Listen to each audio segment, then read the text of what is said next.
My camera's gone off. Hope you can still hear me. Hang on, just let me check. Has my camera gone off? It was fine a minute ago. Right, back on.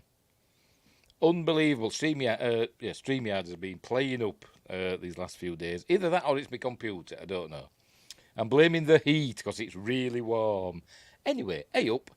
It's Steve from the Old Yorkshire Geek. Welcome to my midweek live news stream. Well, I've just got some news stories that I'm going to look at.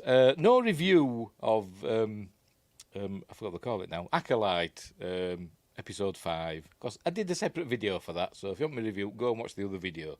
Although, the first story is about something that happens in that episode. So there we go. But before we start, don't forget, like and subscribe, share the videos, drop a comment, hit the notification bell if you're subscribed already.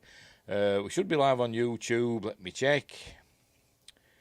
Yep. We should be live on Rumble. Refresh. Press play. Yes, we're live on Rumble. And we should be live on Twitch.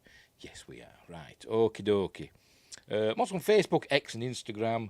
Links in the description for all that, as are links to my 2 books. Later on, I'll upload it to Spotify, Amazon Music Podcasts, and I'll put timestamps, because all the links for the articles are in the description, and I'll put timestamps in later on. Blah, blah, blah. Right. Let's get on with the news. Win Grace and Josh Temple are here already. In the chat, so join us in the chat as well. Right. So, first up. Let's get on with it, shall we? So, first up, The Acolyte, episode 5 of season 1. I don't think we'll get any more seasons, but you never know. Saw lots of Jedi action and Sith action and lightsaber fights and stuff like that. And what we saw were lightsabers being kind of turned off or caused to malfunction by the Sith baddie's helmet. At the time, I didn't know what were going on. I thought, why were the lightsabers suddenly malfunctioning? But apparently, there is a reason in canon, and this is what it is. So, right, so we'll add that. Here we go. So this is from Slash Film. Why do the Jedi lightsabers short out in the Acolyte episode 5? Cortosis explained. I don't know if I'm pronouncing that properly. I'd never heard of it because it's from the books and stuff. I'm not a huge lore person of the expanded universe and all stuff like that. So if it's in the books, I've read some of them, but not a lot of them. There's more that I haven't read. Anyway, this article contains spoilers for Acolyte episode 5. Night. Does anybody care? Don't know. Right, picking up moments after last week's episode, the 5th episode of Star Wars: The Acolyte. By the way, it wasn't a great episode, but probably the best. It's a low bar, but probably the least bad of the series so far. Begins with the slaughter of many Jedi. But of course, don't forget, you can't have slaughter without laughter. Oh, don't bloody work it, without laughter. At the hands of the Dark Warrior who arrived to stop them. This helmeted stranger begins dispatching them handily. Yes, he does. But something curious happens. As the Jedi lightsabers hit the gauntlets or helmet of the alleged Sith, their blades short out for a moment. This gives their opponent a distinct advantage, especially against so many saber-wielding opponents. At first there might be some confusion about the mysterious metal, and some might even assume it's the Mandalorian Beskar, which we've seen deflect plenty of lightsabers in The Mandalorian. However, the metallic element here is totally different and has a long history in Star Wars.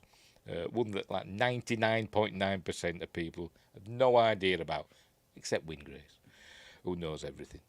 The material in question is called Cortosis, and it's been around in Star Wars in some form or another for the last 25 years, thanks to some of the original writers of the Star Wars Expanded Universe. Right, what is Cortosis? They call him the Stranger for some reason. I don't know why. In the subtitles and stuff in the Acolyte, but we do find out who it is. But anyway. Cortosis is an incredibly rare metal that can be found in only 2 known places in the Star Wars galaxy. It's dense and conductive in such a way that it can absorb blaster bolts and feed energy back into a lightsaber just enough to short it out. So there we go. It doesn't short the saber out for long, but long enough for someone with nefarious purposes to press an advantage with their attack. Because it did, because they were like the Jedi were stood about going, ah! And on the subtitles it said lightsaber sputtering, and they were like, ah, what's going on? I thought surely they'd be trained in if the lightsaber stopped working, they should continue just using the Force immediately, whatever. But anyway.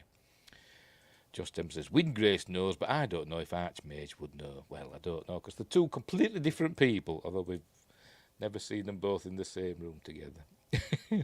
Oh, and here he is. Don't question my knowledge of the ages. Mwah ha ha, says Archmage Frey, that mysterious man from Twitch. Yes, he is on Twitch. The only reason I keep doing Twitch is because of Archmage Frey. Anyway, where were we? Some descriptions refer to it as fibrous, which means that it can be woven into other metals, while others refer to it as brittle.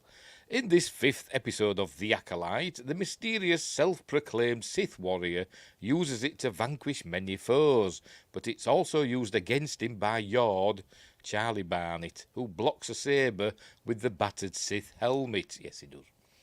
It's important to note that brittleness the law mentions for the art, which makes sense for how it was portrayed in the episode.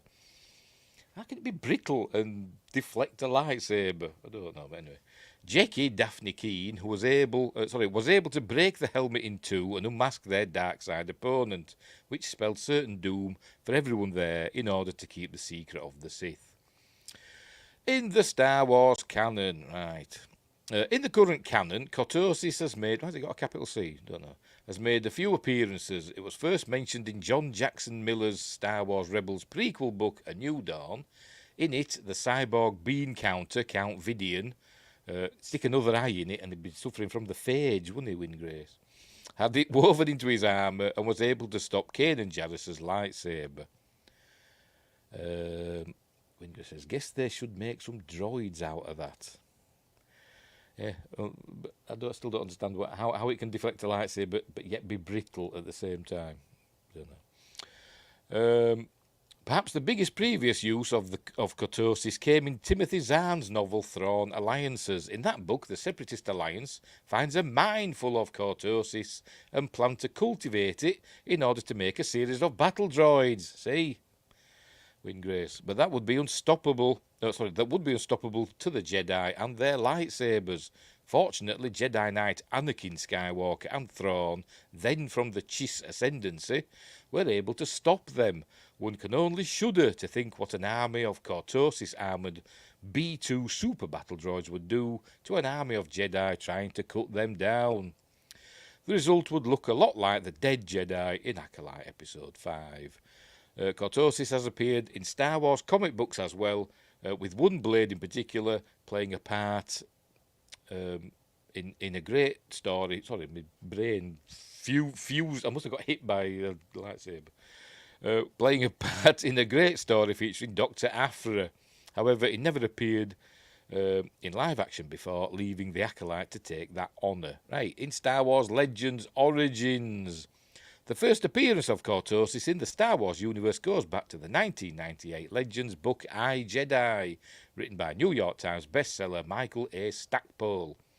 Although if you ask Stackpole, he didn't dream up the idea for Cortosis and offers all of the credit to his friend and colleague Timothy Zahn. The way Cortosis all ended up in I, Jedi was fairly simple, Stackpole once told me. I presume the author of the article. Who wrote this, by the way? I forgot to mention it, didn't I? 'Cause this is from Slash Film. Brian Young is the author. Where were we? Timothy Zahn invented it for his books, and we talked almost every day while I was writing I, Jedi. He told me about it, and I said I knew a place to use it, so his invention ends up in my book first, but that was pure Tim Zahn. Talking to Stackpole further, he explained that it was something Zahn needed for his then upcoming book Vision of the Future, another yarn featuring the legacy of Thrawn, though not Thrawn himself. So the pair of them decided to slip it into the earlier book so it didn't feel like it came out of nowhere in the canon. Jedi was published in May of that year, with Vision of the Future following in September, creating a continuity between them that the writers felt was seamless. Cortosis was used in many Star Wars projects from that point forward. I've never heard of it. And while its rarity was always maintained in the universe, it was used whenever the plot required it across comics, books and other properties. New episode, blah, blah, blah. The Acolytes on Disney+. Cortosis sounds like a planet name, doesn't it? From like the Clone Wars, the battle on Cortosis. But anyway, so there you go. So that explains that. But do you think the writers, do you think they knew it was Cortosis? Somebody had to tell them, didn't they? Because there's no Star Wars fans in that writer's room, is there? From what we've been told.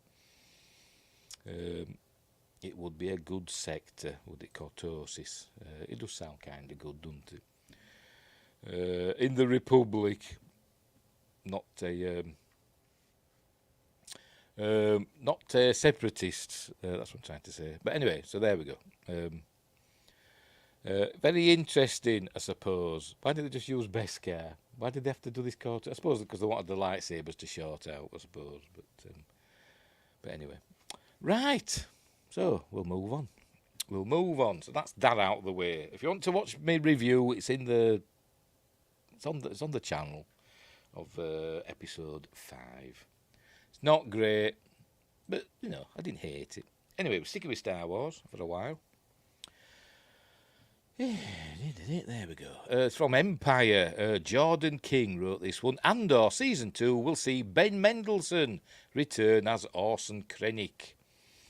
After reprising his role as Star Wars villain director Orson Krennic last year in The Bad Batch, it looks like Rogue One actor Ben Mendelsohn is eyeing a return to that galaxy far, far away for Andor Season 2. We'll be spitting on everybody again, won't he? That's what he's like in Rogue One. I'm still amazed that they located some source material. Well, yeah.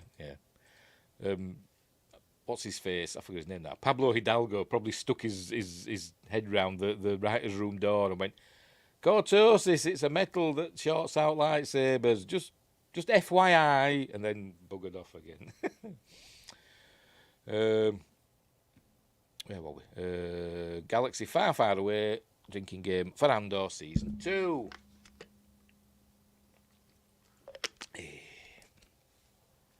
And Josh Temple's got some info. Cortosis is 8 parsecs east of Endor. I think take the third exit, yes. Past the Ewok Diner. Just last weekend, Diego Luna, who plays the eponymous rebel in both Gareth Edwards' film and Tony Gilroy's series, teased to fans at the Ace Superhero Comic Con, wherever the hell that is. Don't know, does it say there in the link? Don't know. That there will be characters that you'll recognise in the Peabody Award-winning show's second series, or season. Empire's a British magazine, by the way.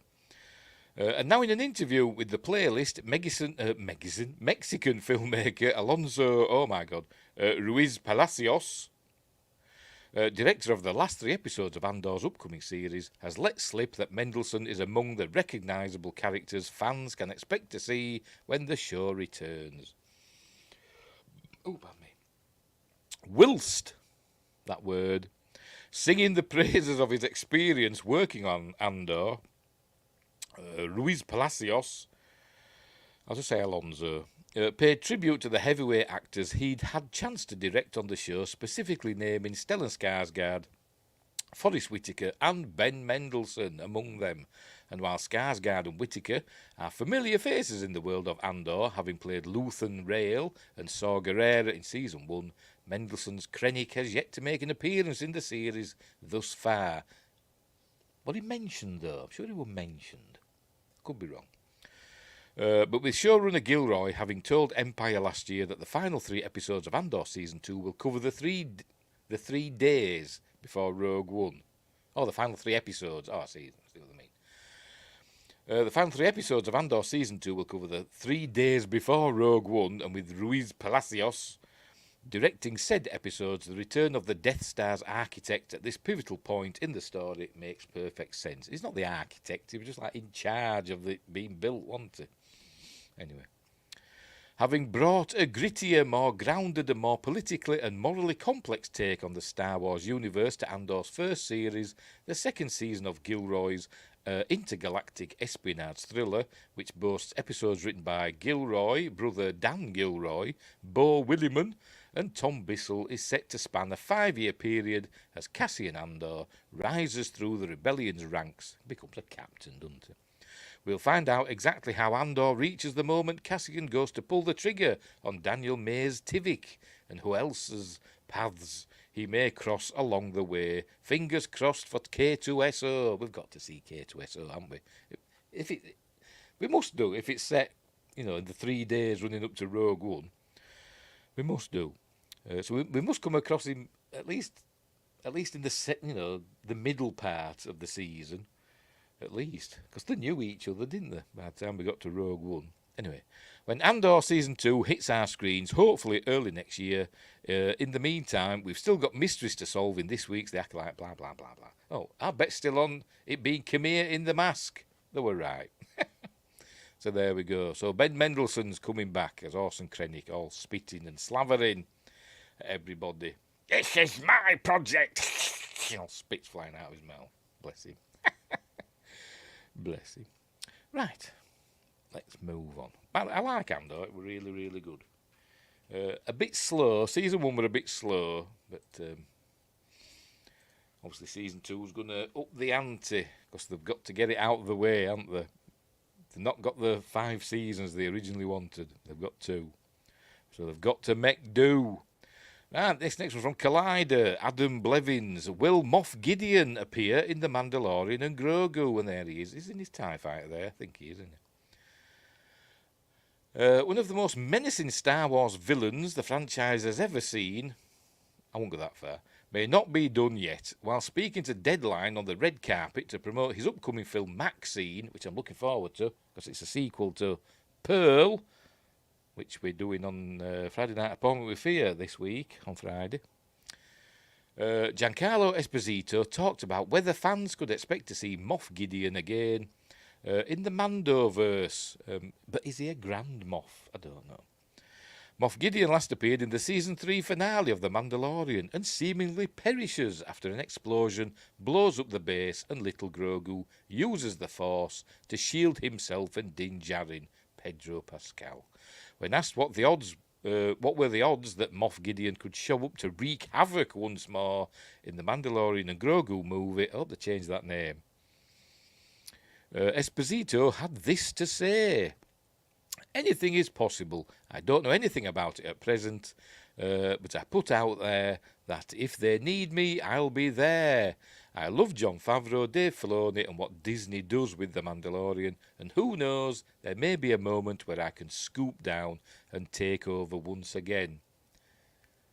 You'd think that they'd been in touch by now, wouldn't you? But I don't know. We'll see. So maybe that suggests that he's not going to be in it if they've not been in touch. But anyway. A diplomatic yet exciting answer from Esposito, a performer who has brought some terrifying villains to life over the course of his career, most notably Gus Fring on Breaking Bad, and obviously Better Call Saul. The golden rule of deaths in movies and television is that if you don't see a body, you can't consider someone truly dead. Han Solo's still alive. It's impossible to rule out that Gideon made a last-second escape and will somehow return, or his clone. Some have argued, haven't they, that the one that died were a clone because they were doing all cloning experiments, weren't they? So, don't know. Where were we? Yes, you were right to read that in your Oscar Isaac voice. Or will somehow return.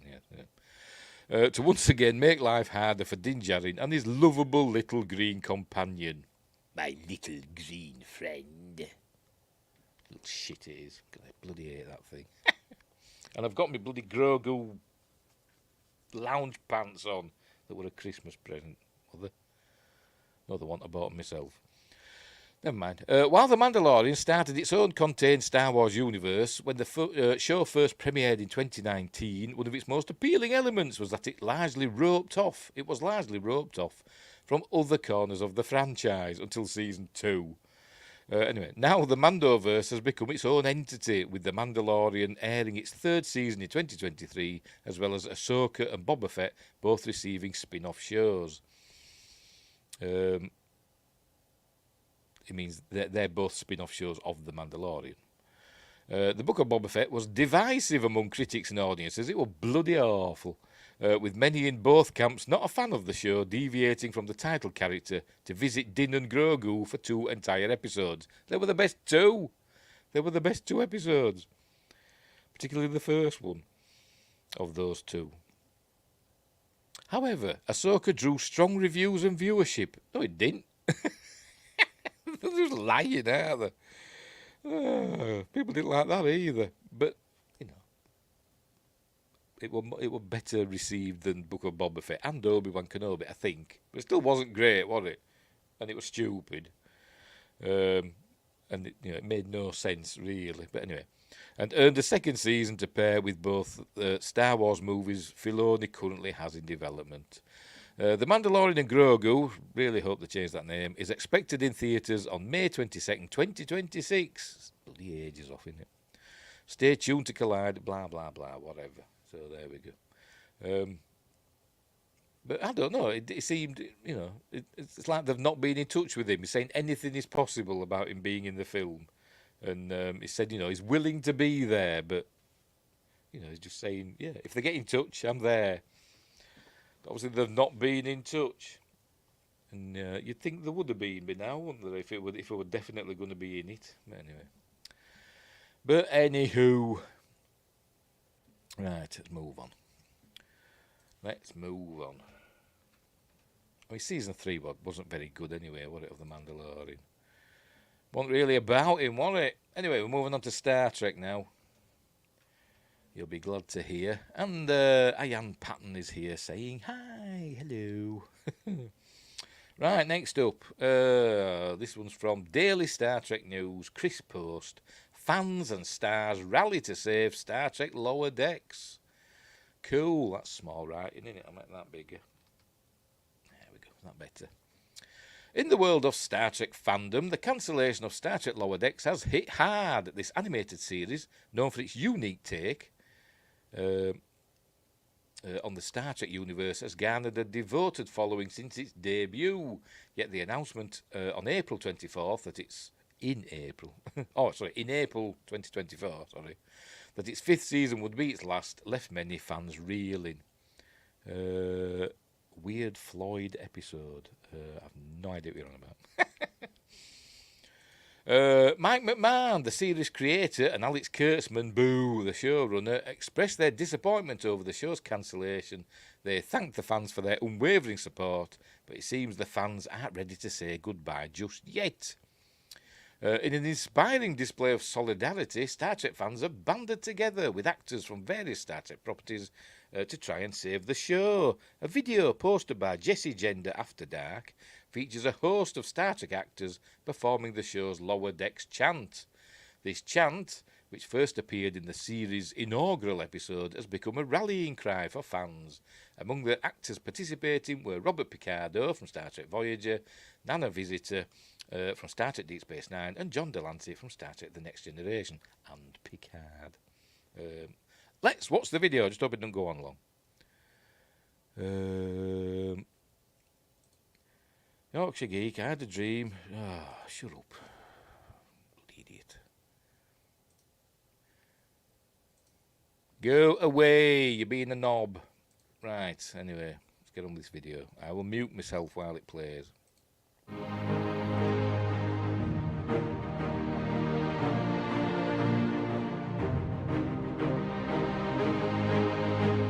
Lower decks, lower decks, lower decks, lower decks, lower decks, lower decks, Lower decks, lower decks, lower decks. Lower decks! Lower decks! Lower decks! As a captain, as a commander, as a fan, I want to say this. Lower decks! Lower decks! Lower decks! Lower decks! Lower decks! Lower decks! Lower decks, lower decks, lower decks. Lower decks, lower decks, lower decks, lower deck, lower decks, lower decks. Save lower decks, save lower decks, save lower decks. Lower decks, lower decks, lower decks.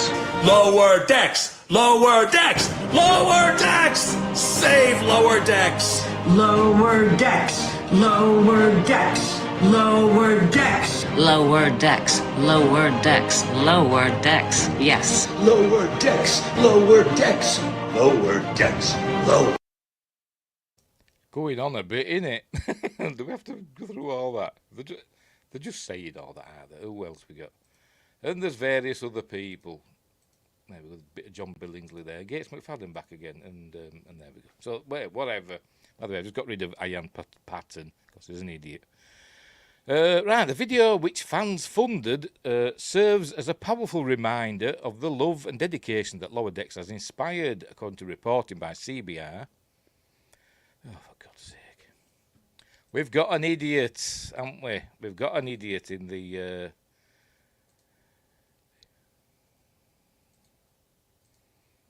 in the chat. We've got an idiot in the chat. By the looks of it, it's coming in various guises. Anyway, where were we? The video, which fans funded, serves as a powerful reminder of the love and dedication that Lower Decks has inspired. According to reporting by CBR, it reflects the deep connection fans have with the series, a bond strong enough to unite actors from across the franchise. The campaign to save Lower Decks isn't stopping with this video. Fans are encouraged to sign petitions to keep streaming the series to demonstrate its continued popularity. They're also exploring the possibility of another platform, such as Netflix, picking up the show. The crew behind Lower Decks shares this hope, and more information about the ongoing campaign can be found on savelowerdecks.com. So there you go. So go and check that out. And Save Lower Decks, the series which I initially hated. But now I like it, so there we go. Is that right? Is that text big enough? Anyway. Right. And as Windgrace says, if I can find it, there we go. Justice for Hemmer. But that's not Lower Decks, is it? That's that's Strange New Worlds. But anyway.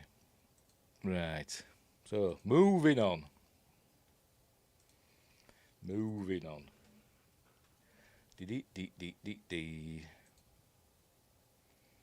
No, but he was in the video. Oh, we're in there. All right. Oh, see, somebody else. Bloody hell. It's getting on my nerves now, is this? Go away. Why is this happening? Right, okay. Well, you're getting timed out.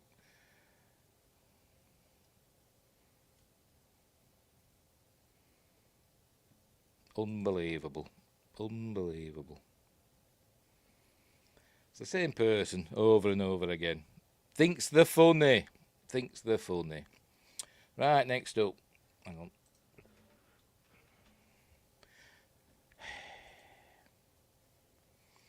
Right. Screen rant. Jen Watson. Where is 7 of 9 in Star Trek Prodigy, and will she appear in Season 2? This is the question.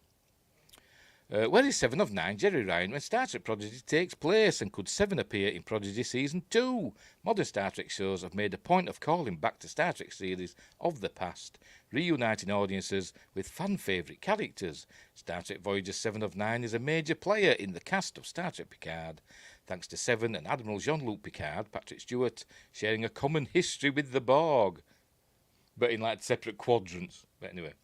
Aside from a brief reunion with Captain Tuvok, Tim Russ, however, 7's Picard appearances haven't really commented on 7 of 9's relationship with former USS Voyager crewmates.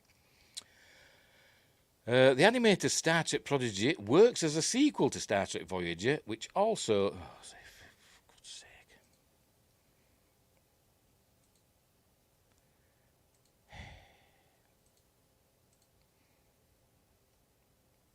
Sorry, hang on, I'm just sorting stuff out again. We've got an idiot that's just coming in and saying stupid things.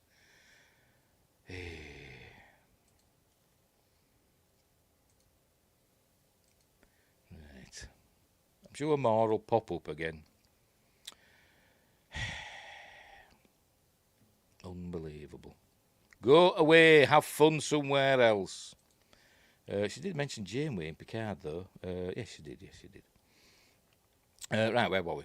In animated Star Trek Prodigy works, the animated Star Trek Prodigy works as a sequel to Star Trek Voyager, which also excels on its own merit. Star Trek Prodigy's young cast, including is it Dalrell or Dalrell? I still don't know. Everybody just calls him Dal.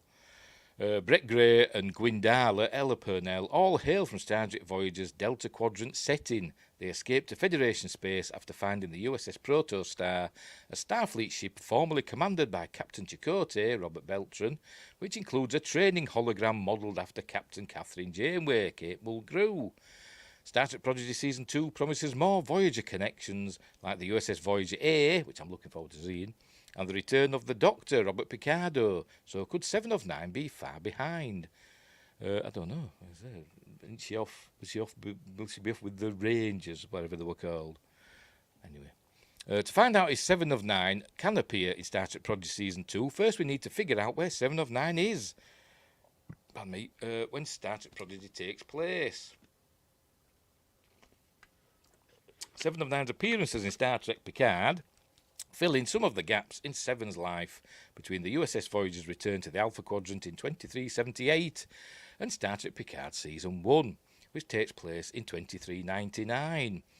7 of 9 applied to Starfleet with Admiral Catherine Janeway's endorsement, but 7's application was rejected, so the former Borg joined the Fenris Rangers. Oh, for God's sake.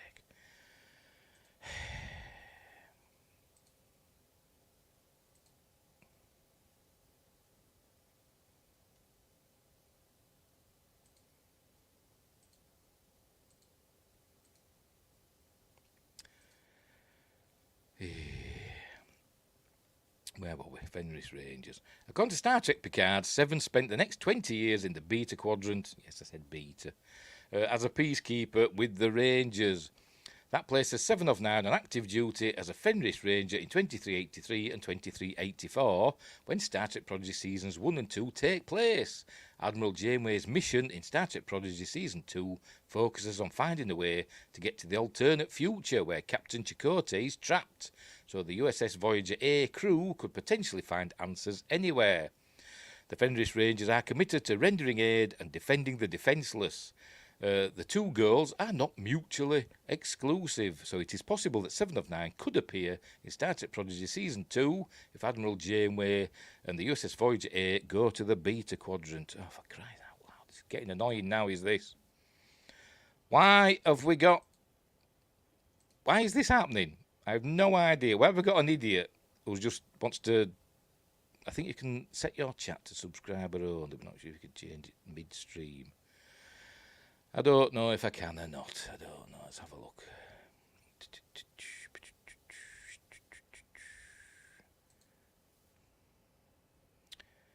Right. Anyway. We'll see what happens. I don't know if I can or not. We've just got an idiot. I presume it's the same person just coming on different, on the different accounts, just going on about, stuff. That's not true, obviously. It's just an idiot. Wanting attention and getting it, I suppose, in a way. If I'd moderators, they'd be doing it in the background, wouldn't they? But without disrupting the buddy stream. But anyway. And there's a timeline there for you to look at. Right. Going down. Can 7 of 9 actually appear in Star Trek Prodigy Season 2? Yes, I'm sure it is. Because of the way legacy Star Trek characters are distributed among new shows, it may not matter if 7 could feasibly cross paths with Admiral Janeway in Star Trek Prodigy Season 2. Voyager's Harry Kim, Garrett Wang, yes, I will call him Garrett Wang, I know it's supposed to be Wong, but Wang to me, joining Star Trek Picard was Keep Kiboshed. Picard's showrunner Terry Metalis' plan didn't happen because of budgetary restrictions and because Harry Kim is believed to belong to Star Trek Prodigy. Assuming the reverse is also true, 7 of 9 would belong to Star Trek Picard and be off limits for anything more than a mention in Star Trek Prodigy, despite 7 originating in Star Trek Voyager. Note: 7 of 9 was one of the former Starfleet characters mentioned as requiring protective custody in Star Trek Lower Decks Season 4, Episode 9, The Inner Fight, along with Dr. Beverly Crusher, Lieutenant Thomas Riker, and Nick Lacano. Cool. You're doing great. Keep up your great work. Thank you, Josh. If 7 of 9 can't appear in Star Trek Prodigy for legal reasons... Oh, for God's sake, here we go.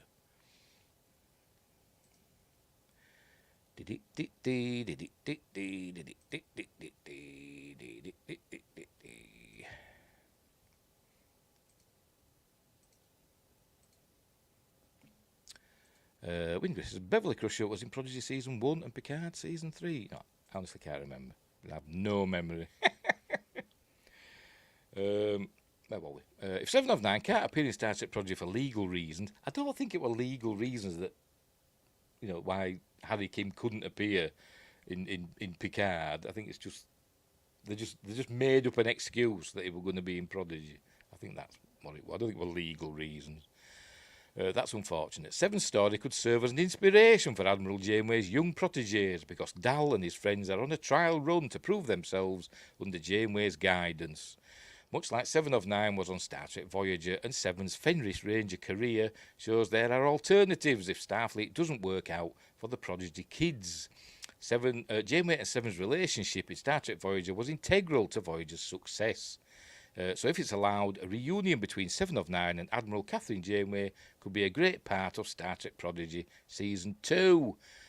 All 20 episodes of Star Trek Prodigy Season 2 will be available to stream from July 1st on Netflix, and I'm looking forward to that. And seeing the Voyager A. I think it's more creative footstepping, yeah. They don't know how the other show is going to use the character, so they don't want to disrupt the canon. Yes, exactly, yes. I don't think it's anything legal.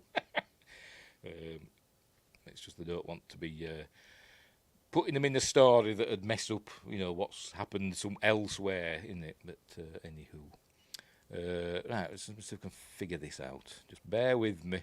Look at 7 of 9 for a minute while I look at this and see if I can sort something out. I might not be able to, but we'll see.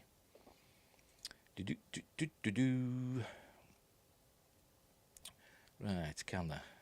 If I go into there.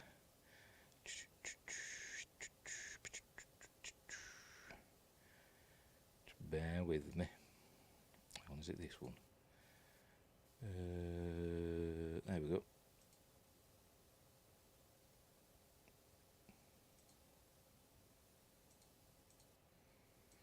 Now, see if that's worked.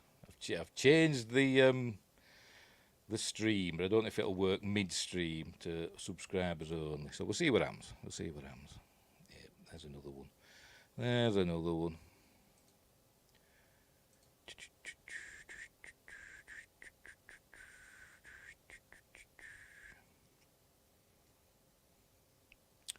Right, where were we?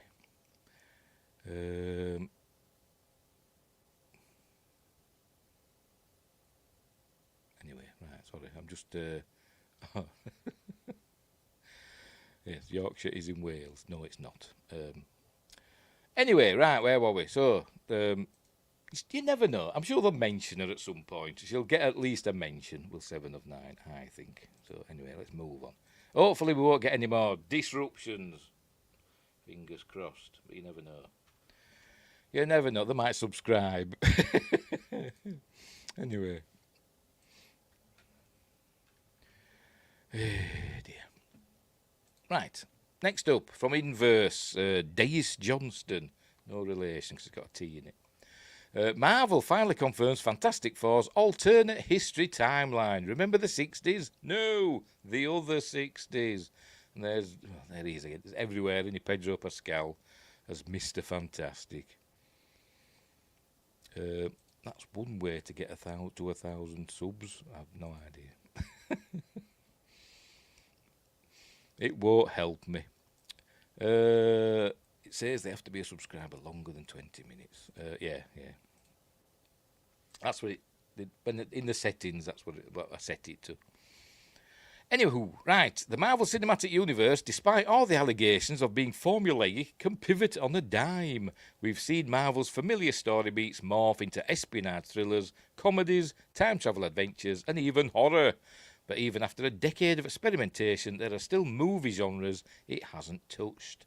With the hotly anticipated Fantastic Four, one of those genres, the period piece, could finally be conquered.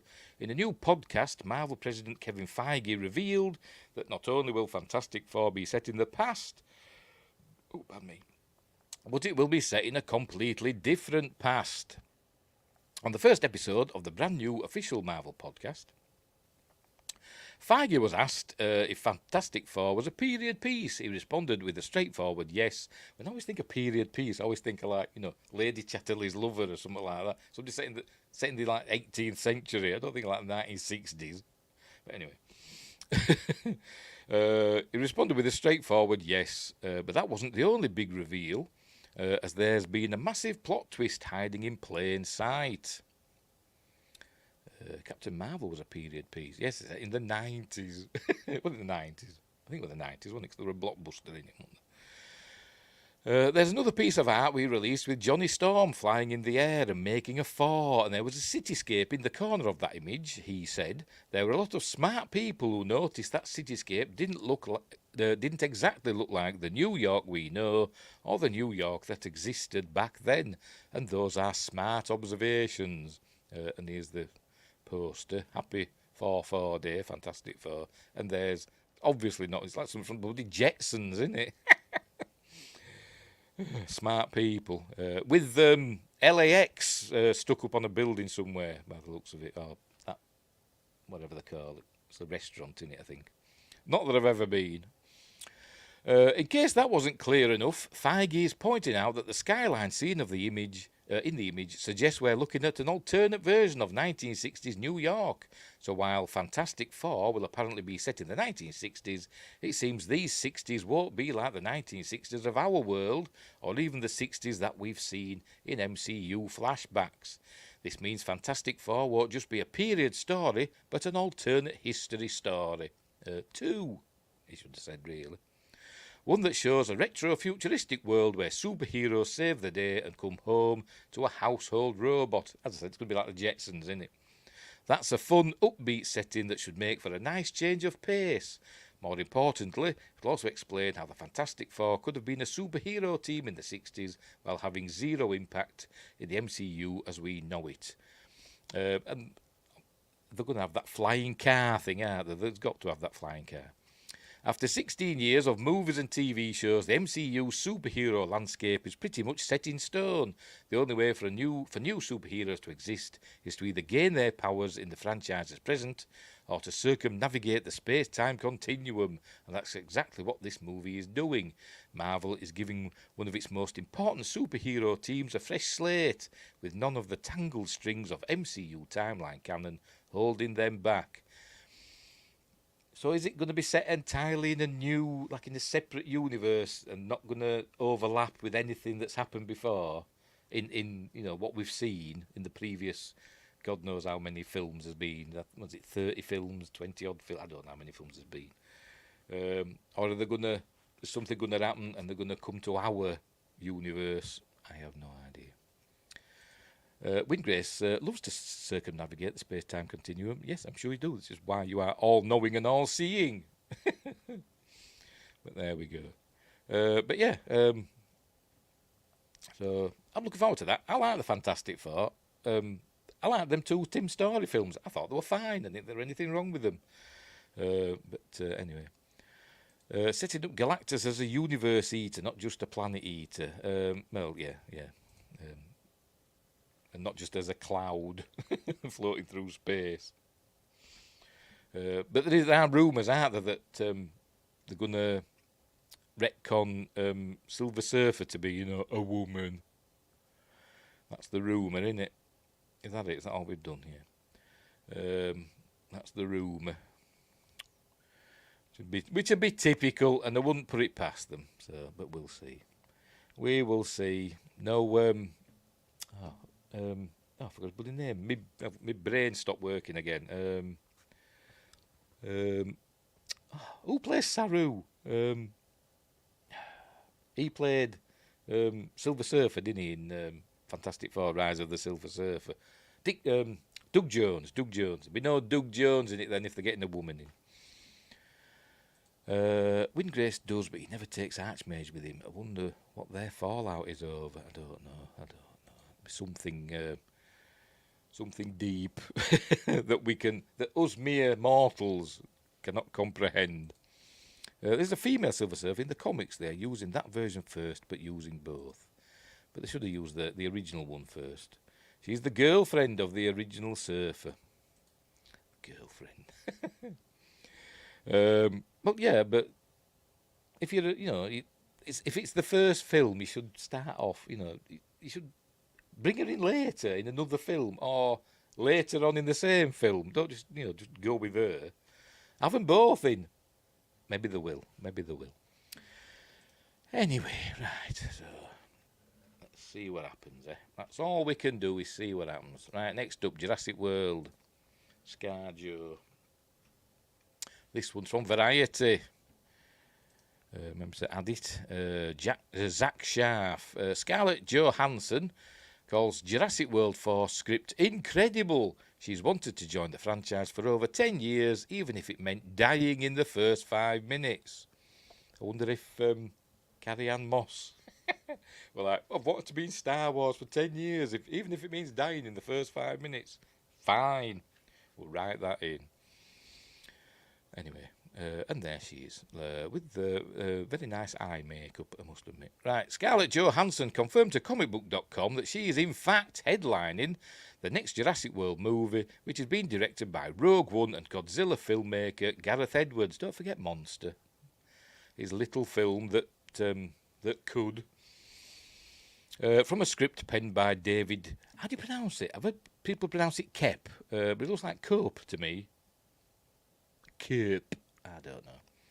The screenwriter is returning to the dinosaur franchise after having penned Steven Spielberg's Jurassic Park 1993 and The Lost World Jurassic Park 1997, in which he got eaten by the T-Rex, didn't he? How many years, asked Windgrace, until they cross over the Jurassic World and Planet of the Apes franchises? I've no idea. There's separate studios, aren't there? So I don't know. Pardon me, Jurassic Park's Universal. Planet of the Apes is 20th Century Studios. I wouldn't say Fox, but it's not that anymore, is it? But never say never. And I'm sure IDW's done it already in comic form because they've crossed over everything, haven't they? Anyway, where were we? I'm an enormous Jurassic Park fan, Johansson said. It is one of the first movies I remember seeing in theatres. Makes me feel old. I had a kid. Aidan was 1 when Jurassic Park came out. Anyway, I remember it so vividly. It was life-changing and mind-blowing. I cannot express how excited I am. Johansson said the script is so incredible for the 4th Jurassic World movie, which will be an entirely new story that's separate from the first Jurassic World trilogy, but surely it's got to continue on from it, just with new characters, new situations, but, the overall world has got to carry on, surely. That starred Chris Pratt and Bryce Dallas Howard.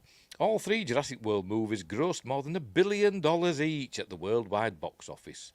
Johansson, whatever, is leading the new movie opposite Jonathan Bailey, Manuel Garcia Rulfo, Mahershala Ali, Rupert Friend, Luna Blaze, and David Diacono. I've heard of Rupert Friend and Mahershala Ali, and that's all I've heard of in them. Oh, we ain't done yet. Sorry, I thought that was it then. David Koepp wrote it and returned after 30 years to write it, and he's so passionate about it, Johansson said. What did you say, Scarlett? Get friendly. I've been trying to get into this franchise in any possible way for over 10 years. I'm like, I'll die in the first 5 minutes. I can get eaten by whatever. I'll do the craft service. I'll do anything for it. The fact that it's happened in this way at this time is just actually unbelievable. And we all know that that had never happened because her agents and managers or whatever had never allow it to happen. Even if she said she'd want to do it, they just wouldn't let her. They'd intervene, wouldn't they? They'd say, no, she's Scarlett Johansson. She's an A-list star. She's not dying in the first 5 minutes, for Christ's sake. Or doing craft service. She wants $30 million. That's what they'd say. Right. Anyway, Variety previously reported that Jurassic World 4 is set to make use of locations in Thailand, as well as studios in Malta and the UK. Spielberg is executive producing the new entry through Amblin Entertainment. Jurassic Park producer Frank Marshall is also coming back, along with his regular producing partner Patrick Crowley. Mr. Crowley, do. Remember, Frank Marshall is the husband of Kathleen Kennedy. Just thought I'd throw that in there. So there we go. I hope it'll be good. I liked all the other Jurassic World films, I must admit. Even the middle one, Fallen Kingdom. A lot of people didn't like that. Particularly when it got to the house, became like a monster in a house movie. I even liked that. I didn't like I won't spoil it. I didn't like the end. Anyway. By the way, they spelled meant wrong there. Meant doesn't have an apostrophe in it, does it? Anyway. Maybe they'll make a new game for you to play.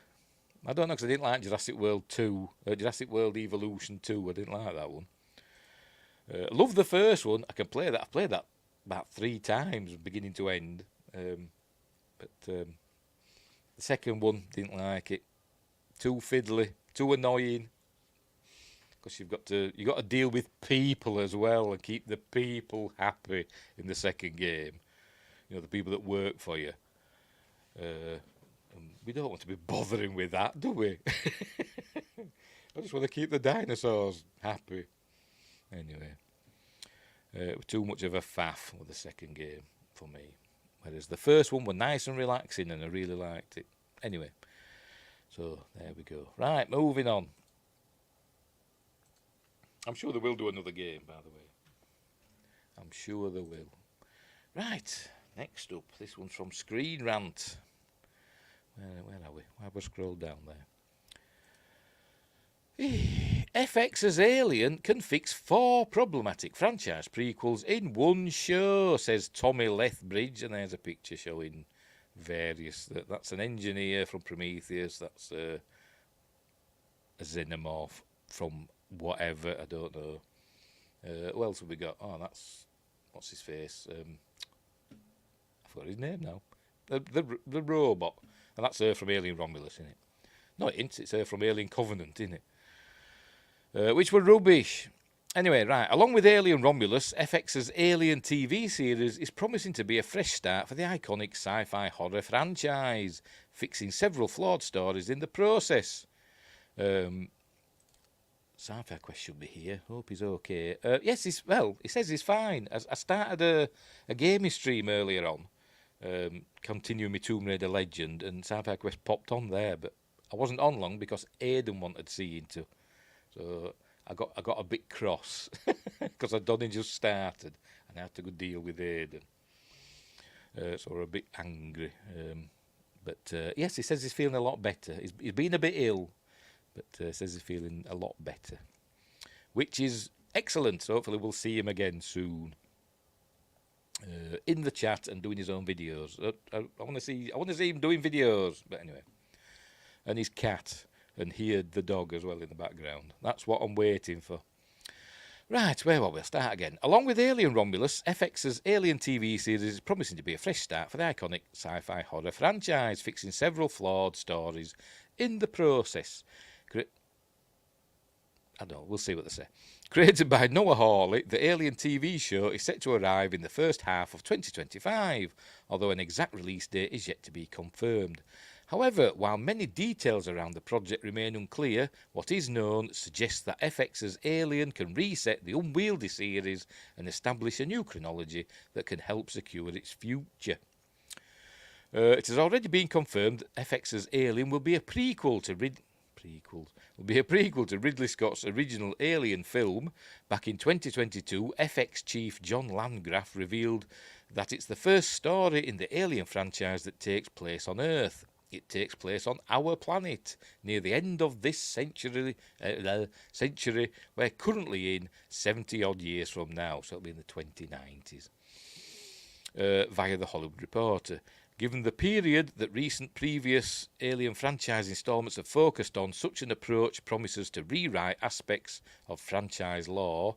Beyond this, however, FX's Alien setting will allow it to take a more comprehensive approach to resetting the series.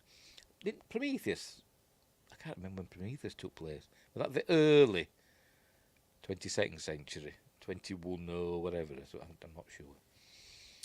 Wingrace says, we need an alien set in modern day where a xenomorph bursts in and kills George Tsoukalos while he's saying, alien, ah!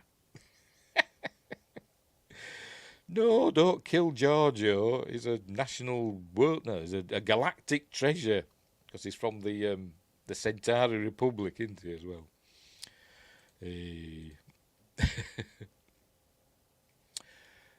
Right, Alien TV show can fix Alien vs Predator, which I don't think they need fixing. I like them films, and Ridley Scott's prequels, which do need fixing, in my opinion. It's obvious, given where the franchise has been since 2012, that FX's Alien promises to pose challenging questions for Ridley Scott's cinematic Alien prequels. Both Prometheus and Alien Covenant provided a radical and controversial explanation for the aliens' origins that, aside from a few brief moments at the start of Prometheus, was set away from Earth. Changing the setting for this point in the Alien timeline suggests FX's Alien will alter and perhaps even directly contradict what happened in Prometheus and Covenant. Very done. Very done. Beyond this, however, there are other implications for FX's Alien's setting.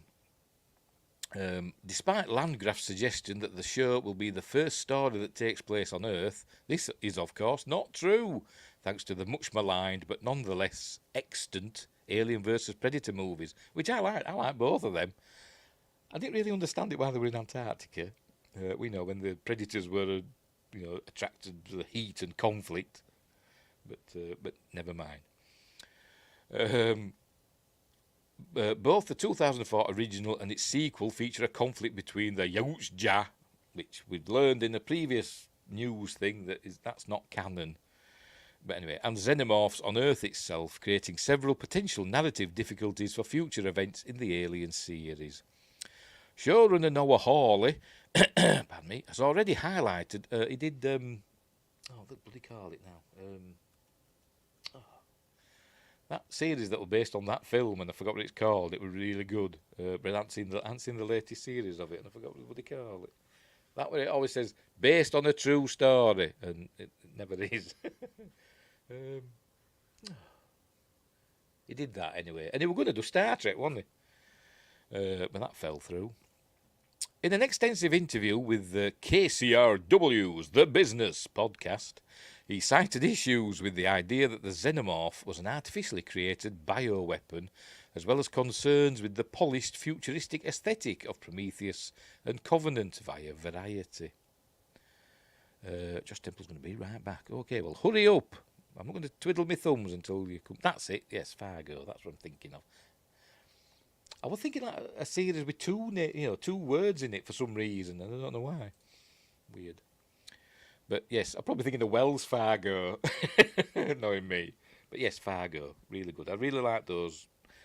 I can't remember how many I saw, how many of the series I saw, but I started watching the one with Chris Tucker in, and I didn't like that one. But I liked all the others, and the film, obviously. Anyway.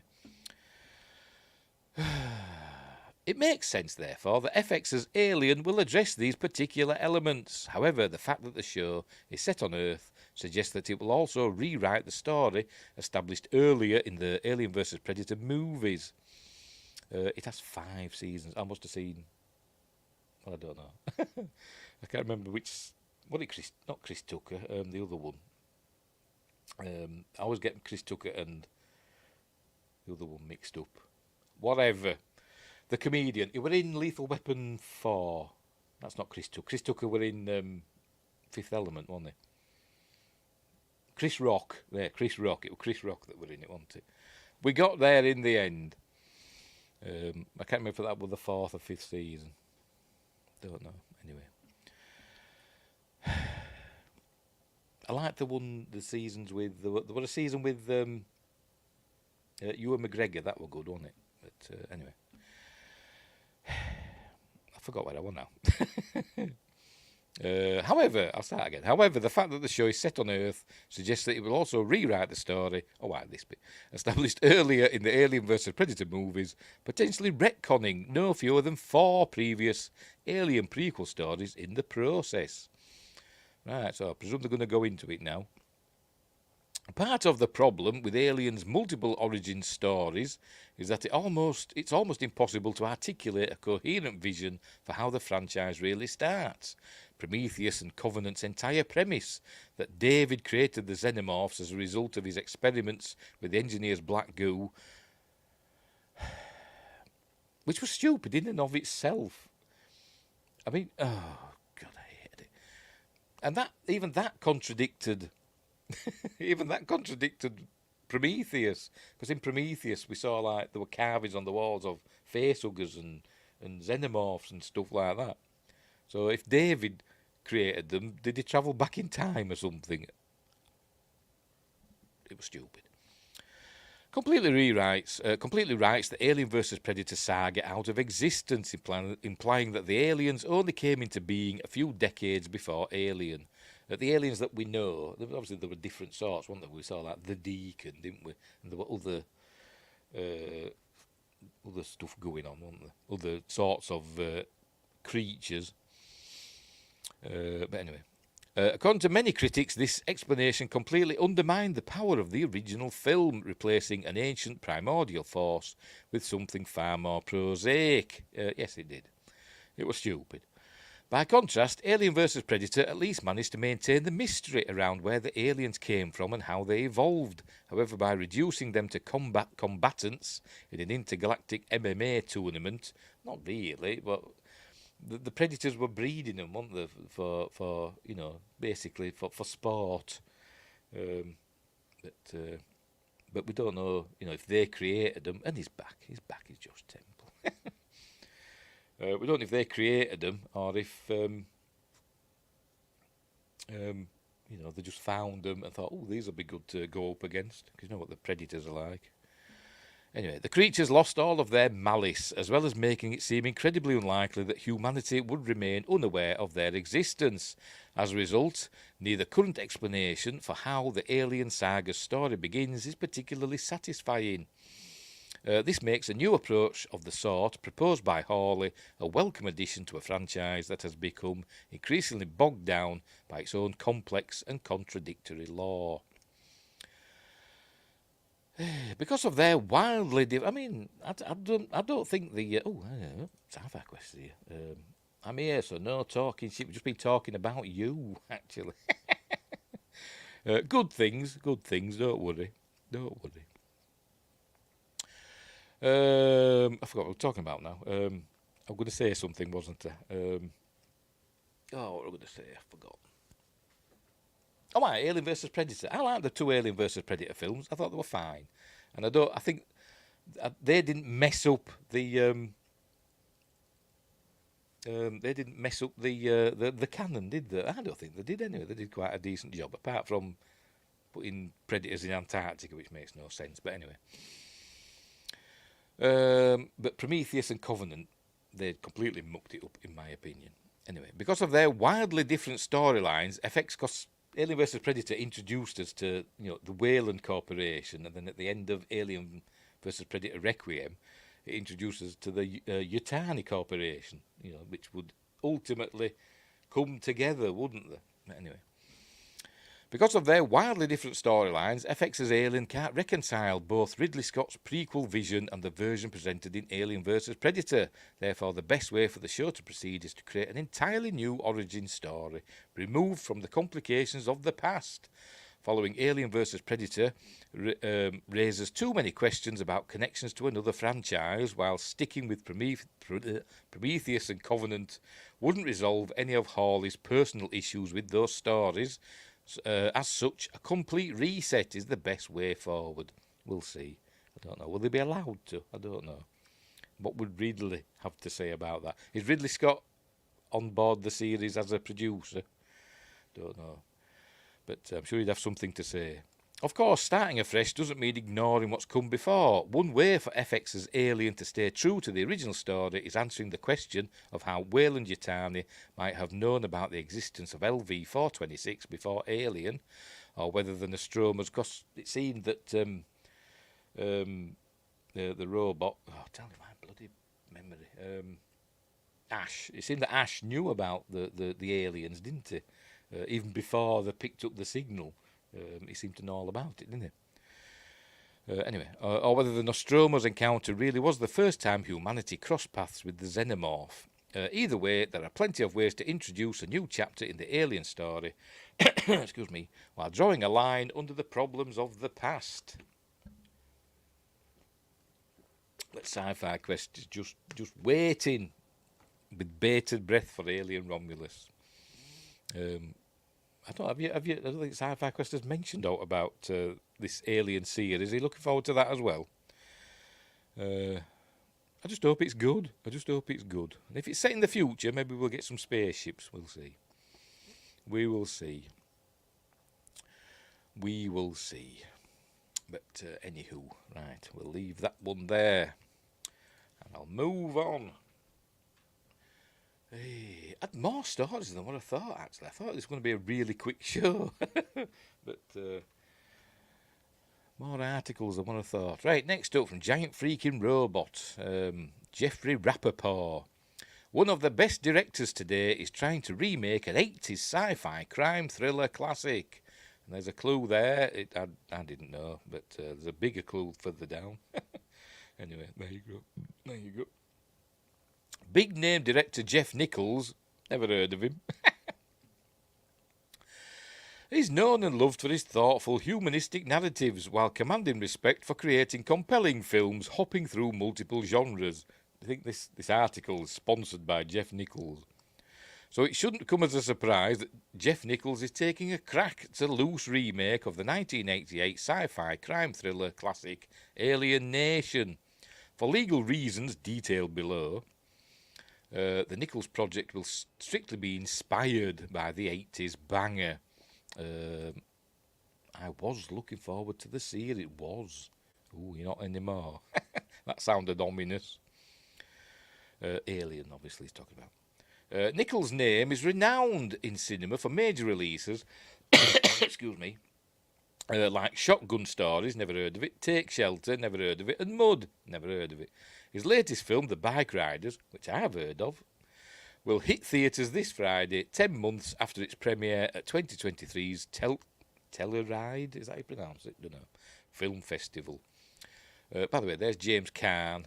Can't remember the name of his character. No, don't know. And there's Mandy Patinkin as San Francisco. Anyway.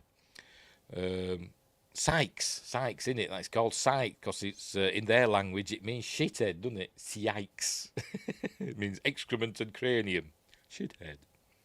Anyway, but all that is conceivably old news after a recent interview in which Jeff Nichols dropped major hints about his next major endeavour, characterising the project as an enigmatic sci-fi film, in other words, the Alien Nation remake.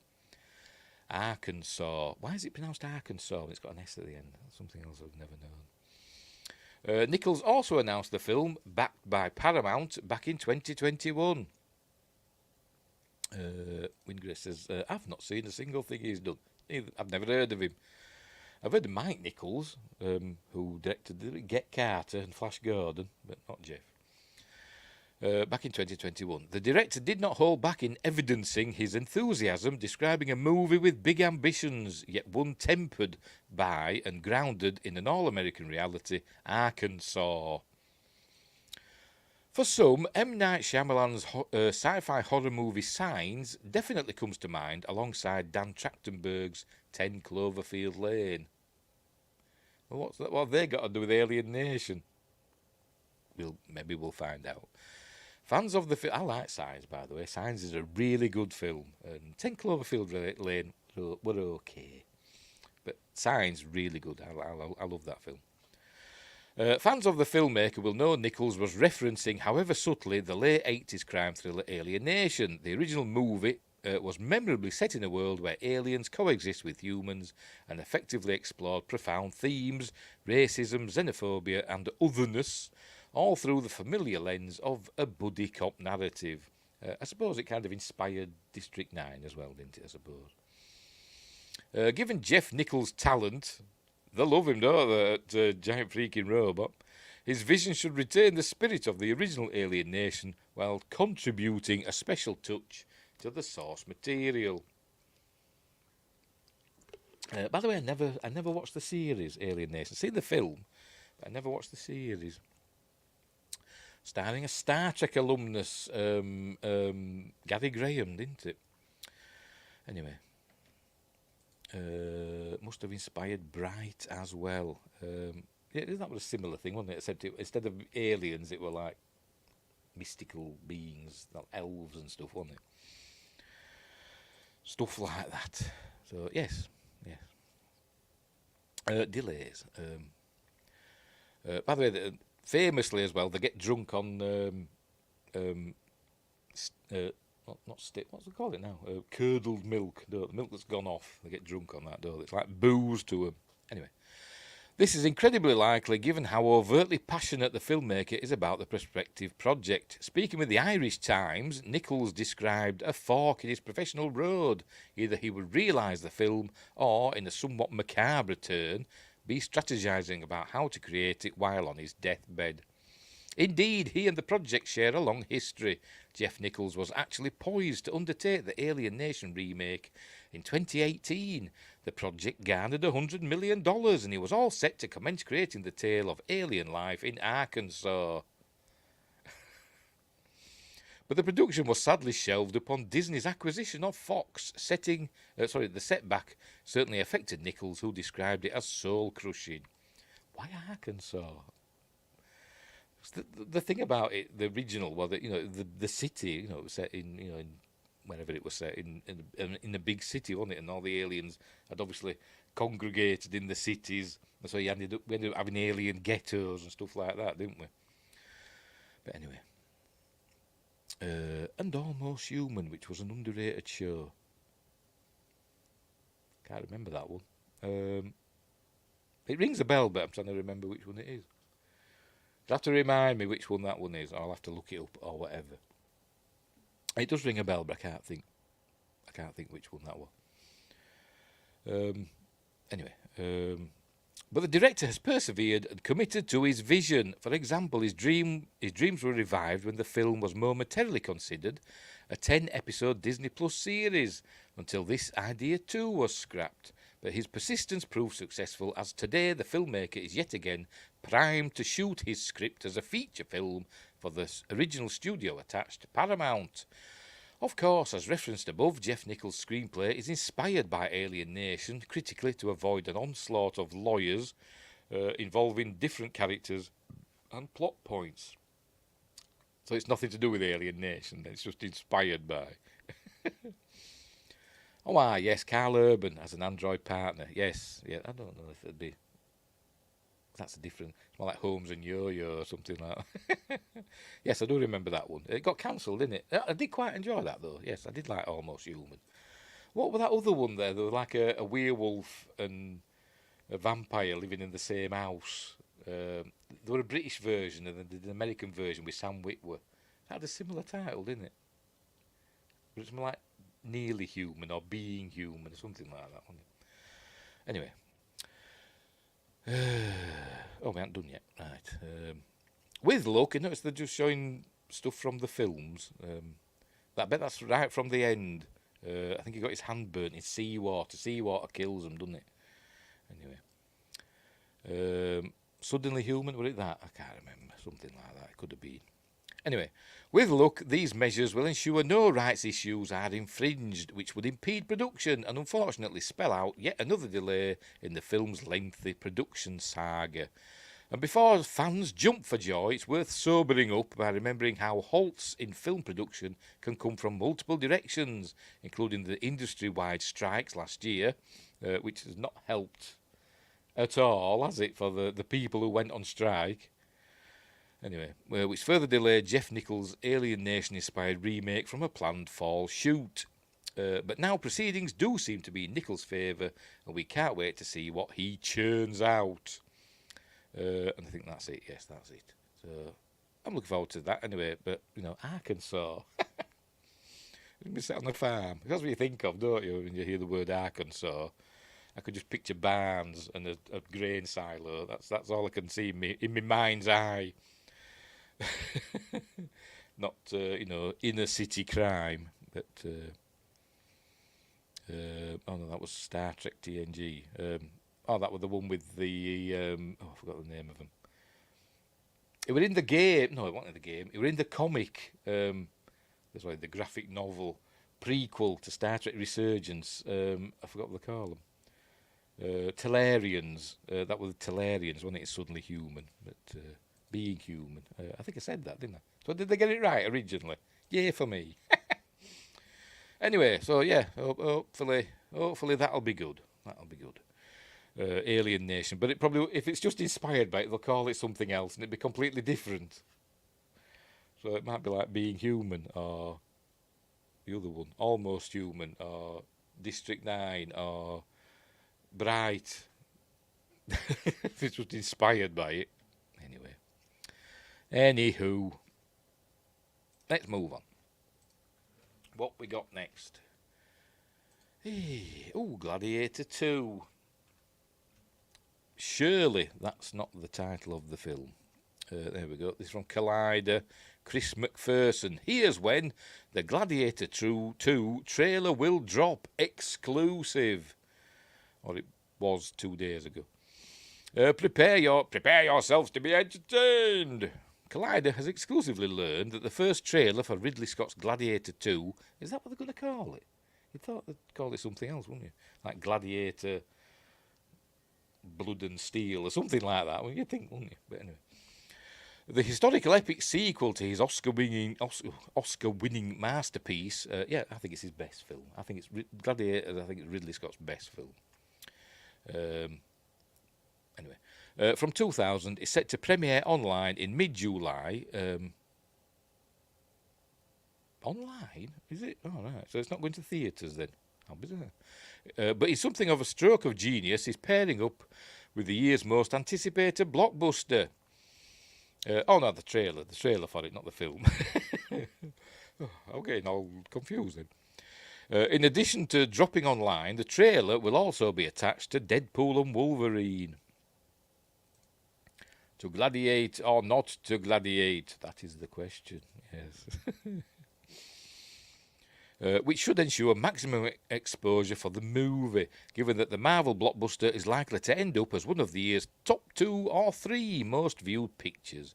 Deadpool and Wolverine is due to be released at the peak of the summer season on July 26th. The film, an enormously ambitious production, which wrapped a few months ago after filming on location in Europe, stars Paul Mescal as the new lead. Taking on the role of the now-adult Lucius Verus, the nephew of Commodus, played by Joaquin Phoenix in the original film. Lucius has been living in the wilderness for 15 years. Why? With his reappearance causing something of a stir. I suppose we'll find out in the film. But he was quite well-to-do, you know. He was the son of the sister of the emperor, wasn't he? So, but anyway. Maximum exposure, or Maximus exposure. Get your puns in where you can, Collider. Maximus. Great song, by the way. Walkings. Look them up on YouTube. They've got a song called Maximus. They do a lot of songs about gladiators and stuff like that. Where were Outside of Mescal, the film also features Denzel Washington as a former slave who has since become a wealthy merchant, while Joseph Quinn is the new emperor, Gita. Pedro Pascal is everywhere, isn't he? Meanwhile, plays a former military commander who is forced into the arena to fight as a gladiator after disobeying orders. Sounds a bit familiar, doesn't it? From the original film, Connie Nielsen and Derek Jacobi reprised their roles as Lucilla, Lucius's mother, and Senator Gracchus, respectively. And she looked not a day older, because I'm sure Connie Nielsen's immortal. But anyway. I wonder why, people have said, why didn't they get the original actor to play, Lucius again? I can't remember his name. He's been in loads of stuff. He was in Unbreakable, wasn't he? But I wonder if they need somebody that's a bit buff, looks like they can handle themselves in the arena. Maybe he can't. I don't know. But anyway. What was Gladiator about? Yes, well, we know that, don't we? But we will continue. Released in 2000, Gladiator was an immense critical and commercial smash, earning over $460 million worldwide, starring Russell Crowe as Maximus Decimus Meridius, a loyal Roman general betrayed by Commodus, the corrupt son of Emperor Marcus Aurelius. After his family...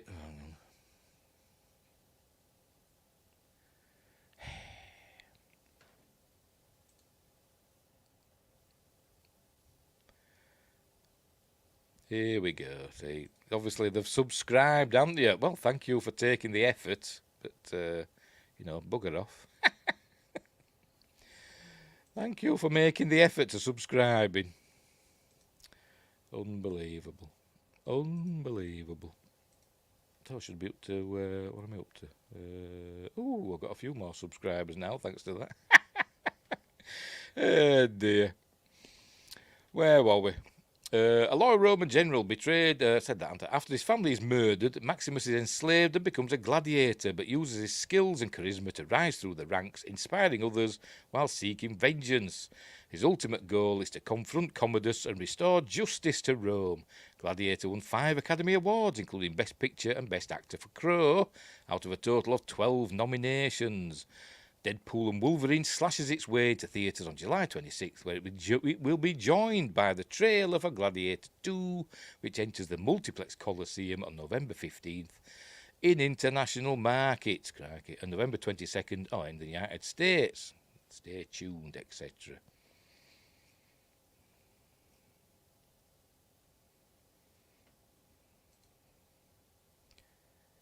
Go away, you idiot. You haven't reported me at all, because I've done nothing wrong, you knobhead. Unbelievable. Unbelievable.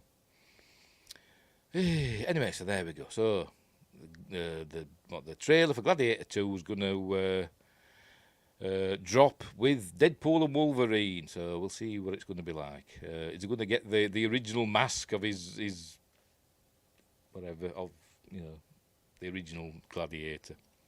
Dunno. Right, moving on. And finally, this is the and finally. I've got an extra thing there. And finally, gaming news. Where have I put it? There we go. This is from Kotaku. Zach Zwiesen. Amazon giving away 15 free games to Prime members, which they do, every month, but they've got some particularly good ones handing out this time. Amazon giving 15 free games to Prime members ahead of Prime Day 2024. Oh, God, here we go, there's another one.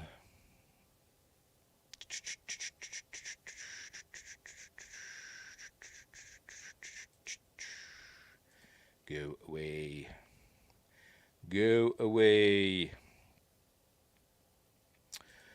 I wonder if it's AI. I wonder if it's a bot that's just hammering me, so to speak. Amazon giving 15 free games to Prime members ahead of Prime Day 2024, the online retail giant's big, made-up holiday all about deals. 'Tis the season.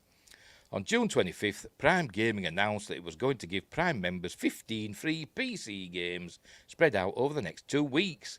This is part of Amazon's big lead up to this year's Prime Day, which starts on July 16th. Can you see that, by the way? Make that a bit bigger. And ends July 17th. Yes, Prime Day, which started in 2015, is longer than a single day. It's all very silly. Anyway, starting today, Prime members can grab Call of Juarez, Deceive Incorporated, Tearstone Thieves of the Heart, and The Invisible Hand. To collect these games, you need to either download the Amazon Games PC app or go to Amazon Prime Gaming's website. Here's the full free game giveaway schedule. These games will only be free to claim until July 16th, so don't miss out. So available now, as I said, them 4.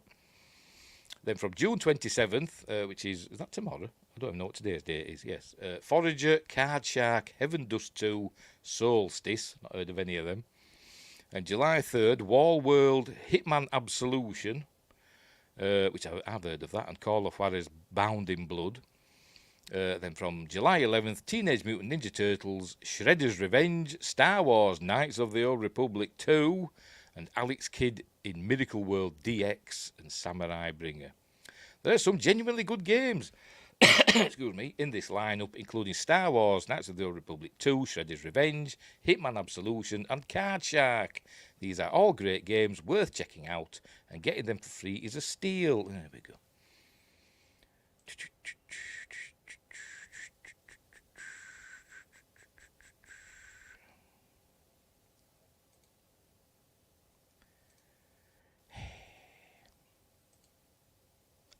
But thank you for subscribing, these idiots. It's the same person, obviously.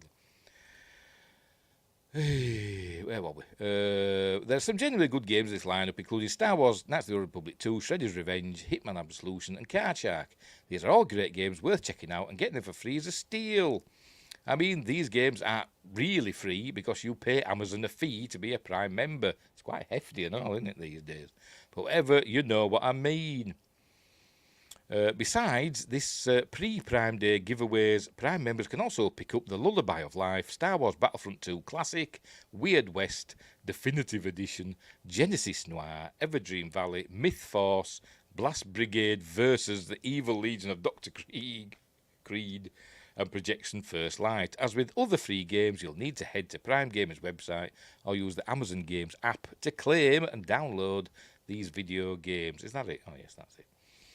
So there we go. So free games from Amazon if you're an Amazon Prime subscriber, which I am, and I've got the Amazon Games app, and I've got the 2 Star Wars. There's another one here. Look.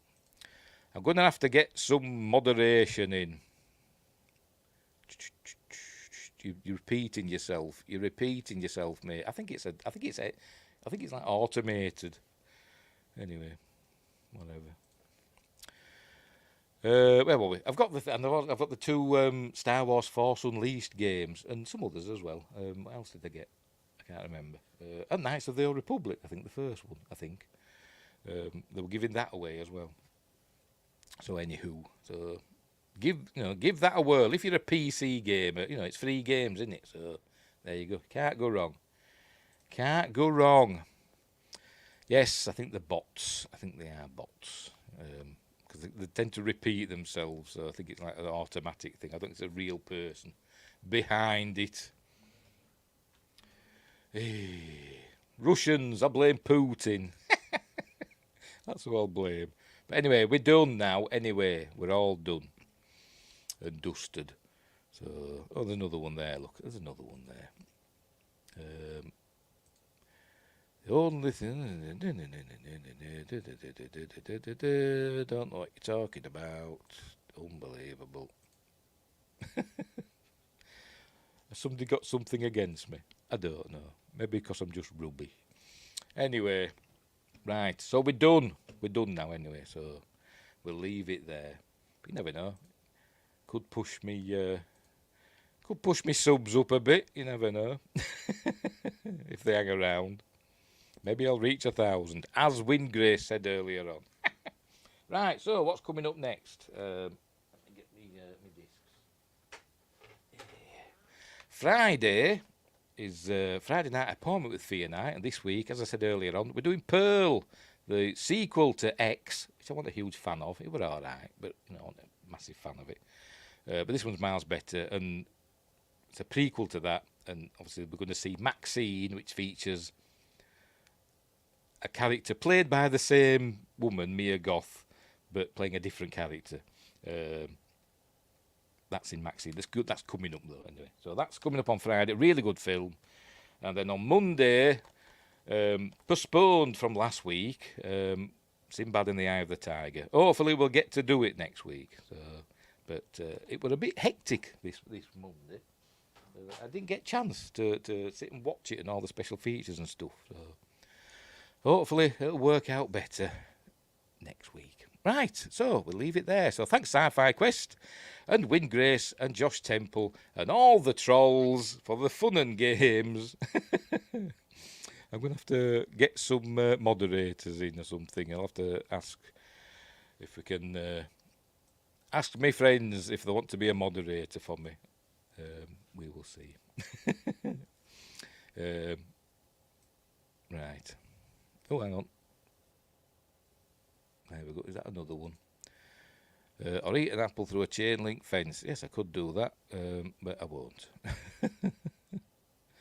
How do I get rid of that? There we go. Like that. Right. Right, so we'll leave it there. So, as I said, we've all that to come. So, thanks for watching. And wherever you are, look after each other. And until next time, I'll say the...